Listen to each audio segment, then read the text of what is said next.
With the recent death of actor and comedian Robin Williams, talk of suicide, which is often shunned, has entered the national spotlight. There's an unwritten rule in news stations and police agencies to not glorify the fatal act out of respect to the grieving families. In turn, you won't hear many of their stories. Considering mental illness is the #1 cause of suicides in not only the U.S., but right here in the UP, we sent ABC 10's Danielle Davis out to dig a bit further into how to prevent a loved one from going down that path. The majority of suicides in Michigan are a mental health issue. They occur across all age, economic, social, and ethnic demographics. However, white 65 and over are more likely to die as a result of suicide than any other group. Health professionals at the Great Lakes Recovery Center say the best thing you can do to help a loved one is to be aware of the warning signs.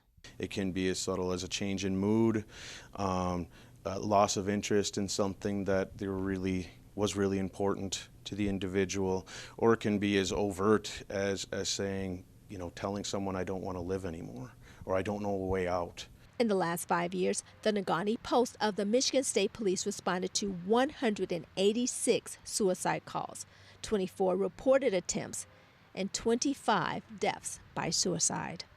Over that same time span, Marquette City Police have seen 140 attempts and 8 deaths as a result of suicide. The 15 counties that make up the UP have a 40% higher rate of suicide than the state average. Although these figures may seem grim, there is hope. Preventative measures have shown great success, and professionals urge everyone to get involved.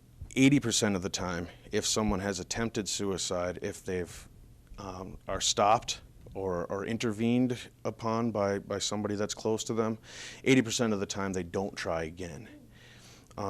So that's why it's very important for people to intervene, take it seriously. I mean, the worst thing that can happen is it can be an awkward conversation.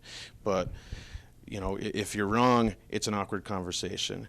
If you're right, you may have saved that person's life. Suicide is the 11th leading cause of death in the United States. Approximately 1 person every 38 seconds attempts suicide. The Peter White Public Library has suicide prevention and recovery meetings every third Tuesday at 8 p.m. You can call the National Suicide Prevention Lifeline at 800-273-8255. You can text 35NEEDS or go online to afsp.org. For ABC 10 and CW5 News Now, I'm Danielle Davis.